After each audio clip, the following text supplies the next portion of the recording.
എല്ലാ കൂട്ടുകാർക്കും നമ്മുടെ പുതിയൊരു വീഡിയോയിലേക്ക് സ്വാഗതം. ഇന്ന് ഞാൻ വന്നിട്ടുള്ളത് വളരെ ടേസ്റ്റി ആയിട്ട് എളുപ്പത്തിൽ തയ്യാറാക്കാൻ പറ്റുന്ന ഒരു റെസിപ്പി ആയിട്ടാണ്. തക്കാളിയൊക്കെ നമുക്ക് വില കുറച്ച് കിട്ടുന്ന സമയങ്ങളിലോ അല്ലെങ്കിൽ ഒരുപാട് തക്കാളിയൊക്കെ വാങ്ങിക്കുന്ന സമയങ്ങളിലോ ഇതുപോലെ തയ്യാറാക്കി വെക്കുവാണെങ്കിൽ ഒരുപാട് നാൾ നമുക്ക് കേടാവാതെ സൂക്ഷിക്കാനൊക്കെ പറ്റും. നമുക്കിത് ഇഡ്ഡലി, ദോശ, അതുപോലെ തന്നെ ചോറ്, ചപ്പാത്തി എല്ലാത്തിൻ്റെ കൂടെ നമുക്ക് സൈഡ് ഡിഷായിട്ട് കഴിക്കാൻ പറ്റിയ ഒരു ഐറ്റമാണ്. അപ്പോൾ ഇത് ഒരുപാട് നാൾ കേടാവാതെ സൂക്ഷിക്കാൻ പറ്റുന്ന കുറച്ച് ടിപ്സും കാര്യങ്ങളൊക്കെ ഞാൻ ഇതിൻ്റെ കൂടെ ഷെയർ ചെയ്യുന്നുണ്ട്. അതുകൊണ്ട് തന്നെ എല്ലാവരും വീഡിയോ മുഴുവനായിട്ട് കാണാൻ ശ്രമിക്കുക. കൂടാതെ നിങ്ങൾക്ക് എൻ്റെ ഈ ഒരു റെസിപ്പീസ് ഒക്കെ ഇഷ്ടമാവുകയാണെങ്കിൽ ചാനലും കൂടി ഒന്ന് സബ്സ്ക്രൈബ് ചെയ്ത് സപ്പോർട്ട് ചെയ്യുക. അപ്പോൾ ഞാൻ ദാ ഇവിടെ ഒരു 3 തക്കാളി എടുത്തിട്ടുണ്ട്. ഇതിപ്പോൾ ഞാൻ തക്കാളിയെല്ലാം നല്ലപോലെ ഒന്ന് കഴുകിയതിന് ശേഷം അതിൻ്റെ മേളിലുള്ള ഒരു വെള്ളത്തിൻ്റെ അംശമൊക്കെ നല്ലപോലെ ഒന്ന് തുടച്ച് മാറ്റി എടുത്തിട്ടുണ്ട്. അപ്പോൾ നമ്മളിത് ഒരുപാട് നാൾ സൂക്ഷിക്കാൻ വേണ്ടിയിട്ടാണ് തയ്യാറാക്കുന്നതെന്ന് വരികിൽ നമ്മൾ ഇതുപോലെ തക്കാളിയെല്ലാം നല്ലപോലെ കഴുകിയതിന് ശേഷം ഒരു കോട്ടൺ തുണി എന്തെങ്കിലും ഉപയോഗിച്ച് അതിൻ്റെ മേളിലുള്ള വെള്ളമെല്ലാം നല്ലപോലെ ഒന്ന് തുടച്ച് മാറ്റിയതിന് ശേഷം വേണം നമ്മളിത് തയ്യാറാക്കാനായിട്ട്. അതല്ല വെള്ളത്തിൻ്റെ അംശമൊക്കെ ഉണ്ടെന്ന് വരികിൽ ഇത് പെട്ടെന്ന് കേടാവാനുള്ള ചാൻസസ് ഉണ്ട്, പൂപ്പലൊക്കെ വരാനുള്ള ചാൻസ് ഉണ്ട്. അപ്പോൾ അത് ഒഴിവാക്കാൻ വേണ്ടിയിട്ടാണ് ഞാൻ ഇതൊരു കോട്ടൺ തുണി ഉപയോഗിച്ച് നല്ലപോലെ ആ ഒരു വെള്ളത്തിൻ്റെ അംശമൊക്കെ ഒന്ന് തുടച്ച് മാറ്റിയിരിക്കുന്നത്. ഇതിപ്പോൾ ഞാൻ ഈ ഒരു വലിപ്പത്തിൽ ഇതെല്ലാം ഒന്ന് അരിഞ്ഞെടുക്കുന്നുണ്ട്. ഇനിയിപ്പോൾ ഞാൻ ഇവിടെ ഒരു പാൻ അടുപ്പിൽ വെച്ചിട്ടുണ്ട്. പാൻ ചൂടായി വരുമ്പോഴത്തേക്കും നമുക്കിതിലേക്ക് കുറച്ച് നല്ലെണ്ണ ഒഴിച്ചു കൊടുക്കാം. ഞാനിപ്പോൾ ഇവിടെ ഏകദേശം ഒരു 1.5 ടേബിൾ സ്പൂൺ നല്ലെണ്ണ ഞാൻ ഇതിലേക്ക് ഒഴിച്ചു കൊടുക്കുന്നുണ്ട്. എണ്ണയെല്ലാം നല്ലപോലെ ഒന്ന് ചൂടായി വരുമ്പോഴത്തേക്കും നമുക്കിതിലേക്ക് ഒരു പച്ചമുളക് ചെറുതായിട്ടൊന്ന് കീറി ഇട്ട് കൊടുക്കാം. അടുത്തതായിട്ട് ഞാൻ ഇതിലേക്ക് ചേർത്ത് കൊടുക്കാൻ പോകുന്നത് വെളുത്തുള്ളിയാണ്. ഞാനിപ്പോൾ ഇവിടെ ഒരു 4 അല്ലി വെളുത്തുള്ളി ഒന്ന് 2ആയിട്ട് കീറി ഇട്ട് കൊടുക്കുന്നുണ്ട്. അതോടൊപ്പം തന്നെ നമ്മൾ നേരത്തെ കട്ട് ചെയ്ത് വെച്ചിരിക്കുന്ന തക്കാളിയും കൂടെ നമുക്ക് ഇതിലേക്ക് ഇട്ട് കൊടുക്കാം. അടുത്തതായിട്ട് ഞാൻ ഇതിലേക്ക് ചേർത്ത് കൊടുക്കാൻ പോകുന്നത് കറിവേപ്പിലയാണ്. ഞാനിപ്പോൾ ഇവിടെ ഒരു തണ്ട് കറിവേപ്പില ഇതിലേക്ക് ചേർത്ത് കൊടുക്കുന്നുണ്ട്. ഇനി ഇതെല്ലാം കൂടി ഒന്ന് നല്ലപോലെ മിക്സ് ചെയ്തെടുക്കുക.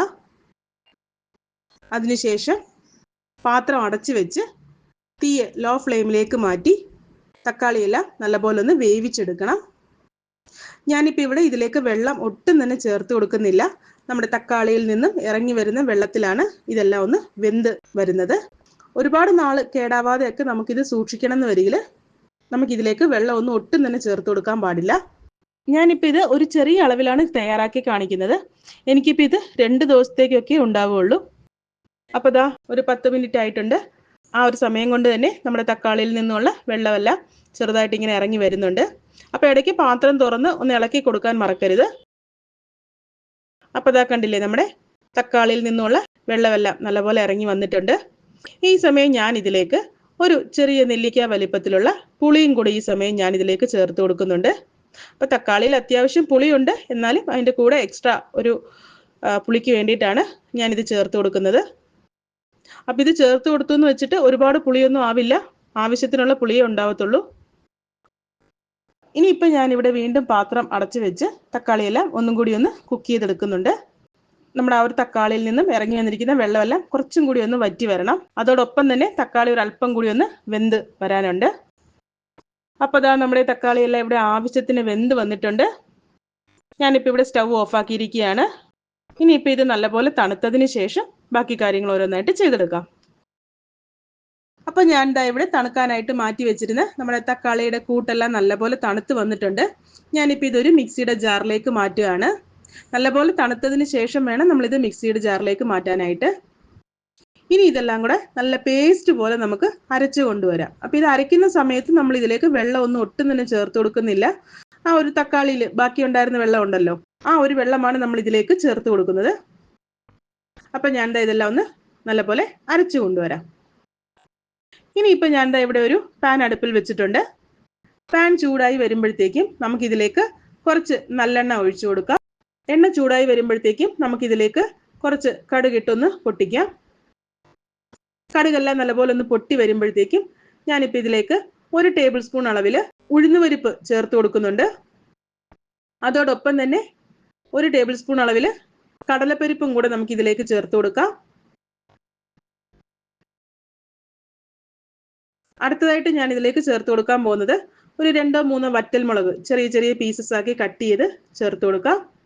അതോടൊപ്പം തന്നെ കുറച്ച് ഫ്രഷ് ആയിട്ടുള്ള കറിവേപ്പിലയും കൂടെ നമുക്ക് ഈ സമയം ഇതിലേക്ക് ചേർത്ത് കൊടുക്കാം. ഇനി ഇതെല്ലാം കൂടി നല്ലപോലെ ഒന്ന് മൂപ്പിച്ചെടുക്കണം. ആ ഒരു ഉഴുന്നുപരിപ്പിന്റെ കളറൊന്നും ഒരുപാട് മാറിപ്പോകരുത്. ഒരു ഗോൾഡൻ ബ്രൗൺ കളർ ആയാൽ മതിയാകും. കരിഞ്ഞു പോകാതെ പ്രത്യേകം ശ്രദ്ധിക്കുക. അപ്പൊ ഈ ഒരു ഉഴുന്നുപരിപ്പും കടലപ്പരിപ്പും എല്ലാം മസ്റ്റായിട്ട് ചേർത്ത് കൊടുക്കുക കേട്ടോ. അപ്പൊ അതാ നമ്മുടെ ഉഴുന്നുപരിപ്പിന്റെയും കടലപ്പരിപ്പിന്റെയും എല്ലാം കളറെല്ലാം നല്ലപോലെ ഒന്ന് മാറി ആവശ്യത്തിന് മുരിഞ്ഞു വന്നിട്ടുണ്ട്. ഞാനിപ്പോ ഇവിടെ സ്റ്റൗവ് ലോ ഫ്ലെയിമിലേക്ക് മാറ്റുകയാണ്. ഇനിയിപ്പോൾ നിങ്ങൾക്ക് ഇത് പറ്റുന്നില്ല എന്നുണ്ടെങ്കിൽ അടുപ്പിൽ നിന്ന് മാറ്റിയതിന് ശേഷം നമുക്കിതിലേക്ക് പൊടികൾ ഓരോന്നായിട്ട് ചേർത്ത് കൊടുക്കാം. ഞാനിപ്പോൾ ലോ ഫ്ലെയിമിലാക്കിയിട്ടാണ് ചേർത്ത് കൊടുക്കുന്നത്. ആദ്യം തന്നെ ഞാനിവിടെ ഒരു 1/2 ടീസ്പൂൺ അളവിൽ മഞ്ഞൾപ്പൊടി ചേർത്ത് കൊടുക്കുന്നുണ്ട്. അതിനുശേഷം നമുക്കിതിലേക്ക് എരിവിന് ആവശ്യമായ മുളക് പൊടി ചേർത്ത് കൊടുക്കാം. ഞാനിപ്പോൾ ഇവിടെ ഒരു 2 ടേബിൾ സ്പൂൺ മുളക് പൊടി ചേർത്ത് കൊടുക്കുന്നുണ്ട്. ഞാനിവിടെ കാശ്മീരി മുളക് പൊടിയാണ് ചേർത്തിരിക്കുന്നത്. അതുകൊണ്ട് തന്നെ നല്ലൊരു കളറും എന്നാൽ അധികം എരിവും ഉണ്ടാവില്ല. ഇനിയിപ്പോൾ നിങ്ങൾക്ക് കുറച്ചും കൂടി എരിവ് വേണം എന്ന് തോന്നുവാണെന്ന് വരികിൽ ഈ ഒരു മുളക് പൊടിക്ക് പകരം നല്ല എരിവുള്ള മുളക് പൊടി ചേർത്ത് കൊടുത്താലും മതിയാകും. അപ്പോൾ ഈ ഒരു പൊടികളുടെ പച്ചമണം ഒന്ന് മാറി വന്നാൽ മതിയാകും. നല്ലപോലെ ചൂടായി കിടക്കുന്ന എണ്ണ ആയതുകൊണ്ട് തന്നെ പെട്ടെന്ന് തന്നെ നമുക്കിതിൻ്റെ ആ ഒരു പച്ചമണമൊക്കെ ഒന്ന് മാറിക്കിട്ടും. ഇനി ഇതിലേക്ക് നമുക്ക് നമ്മൾ നേരത്തെ അരച്ച് വെച്ചിരിക്കുന്ന ആ ഒരു തക്കാളിയുടെ പേസ്റ്റും കൂടെ നമുക്ക് ഇതിലേക്ക് ചേർത്ത് കൊടുക്കാം. ഞാനിപ്പോൾ ഈ ഒരു മിക്സിയുടെ ജാറിൽ വെള്ളം ഒഴിച്ച് അതൊന്നും ഇതിലേക്ക് ചേർക്കുന്നില്ല കേട്ടോ. നമ്മൾ ഇതിലേക്ക് ഒട്ടും തന്നെ വെള്ളം ചേർക്കുന്നില്ല. ഇനി ഇതിലേക്ക് നമ്മൾ ഇതുവരെ ഉപ്പ് ചേർത്ത് കൊടുത്തിട്ടില്ല. ഈ സമയം നമുക്ക് ഇതിലേക്ക് ആവശ്യമായ ഉപ്പ് ചേർത്ത് കൊടുക്കാം. ഇനിയിപ്പോൾ നമുക്കിത് നല്ലപോലെ ഒന്ന് ഇളക്കി തക്കാളിയിൽ ബാക്കിയുള്ള ആ ഒരു വെള്ളമെല്ലാം നല്ലപോലെ ഒന്ന് വറ്റി നമ്മൾ ഒഴിച്ചു കൊടുത്തിരിക്കുന്ന എണ്ണയെല്ലാം നല്ലപോലെ ഒന്ന് തെളിഞ്ഞു വരണം. അപ്പം അതുകൊണ്ട് തന്നെ നമുക്കിത് നല്ലപോലെ കൈയെടുക്കാതെ ഇളക്കിക്കൊണ്ടിരിക്കുക. ഞാനിപ്പോൾ ഇവിടെ തീ ലോ ഫ്ലെയിമിൽ തന്നെയാണ് ഇട്ടിരിക്കുന്നത്. ഹൈ ഫ്ലെയിമിലേക്ക് മാറ്റുന്നില്ല. ലോ ഫ്ലെയിമിൽ വെച്ച് തന്നെ നമുക്കിത് നല്ലപോലെ ഒന്ന് വറ്റിച്ചെടുക്കാം. അപ്പം ഇതിന് വന്നിട്ട് നമുക്ക് തക്കാളി തൊക്കെന്നോ അല്ലെങ്കിൽ തക്കാളി അച്ചാറെന്നോ എന്ത് വേണമെങ്കിലും നമുക്കിതിന് പറയാം.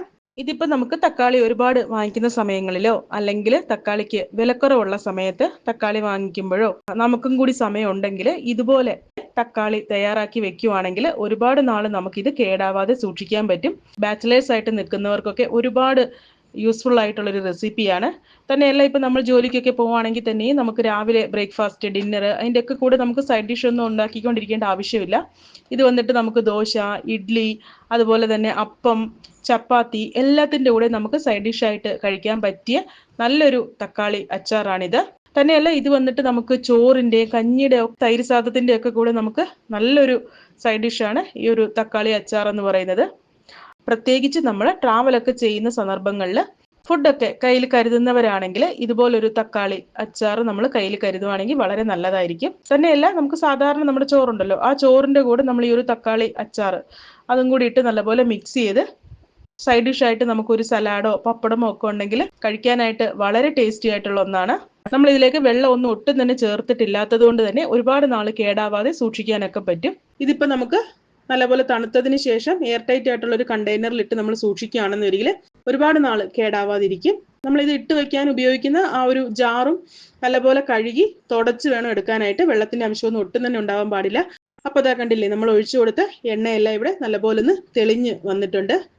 ഞാനിപ്പോൾ ഇവിടെ സ്റ്റവ് ഓഫാക്കിയിരിക്കുകയാണ്. ഇനിയിപ്പോൾ നമുക്കിത് നല്ലപോലെ ഒന്ന് തണുക്കണം. തണുത്തതിന് ശേഷം നമുക്കിതൊരു എയർ ടൈറ്റ് ആയിട്ടുള്ള കണ്ടെയ്നറിലിട്ട് നമ്മൾ സൂക്ഷിക്കാവുന്നതാണ്. എല്ലാവരും ഇത് ട്രൈ ചെയ്ത് നോക്കുക. അപ്പം നിങ്ങൾക്ക് എൻ്റെ ഈ ഒരു റെസിപ്പി ഇഷ്ടമായിട്ടുണ്ടെന്ന് കരുതുന്നു. ഇഷ്ടമാവുകയാണെങ്കിൽ നിങ്ങളുടെ ഫ്രണ്ട്സിനും റിലേറ്റീവ്സിനും ഒക്കെ ഒന്ന് ഷെയർ ചെയ്ത് കൊടുക്കുക. അതോടൊപ്പം തന്നെ ലൈക്ക് ചെയ്യാനും സബ്സ്ക്രൈബ് ചെയ്യാനും മറക്കരുത്. കൂടാതെ നിങ്ങളുടെ അഭിപ്രായങ്ങളും നിർദ്ദേശങ്ങളും ഒക്കെ കമൻറ്റ് ബോക്സിലൂടെ എന്നെ അറിയിക്കാവുന്നതാണ്. അടുത്ത നല്ലൊരു റെസിപ്പി ആയിട്ട് കാണുന്നത് വരേക്കും ടേക്ക് കെയർ. ബൈ.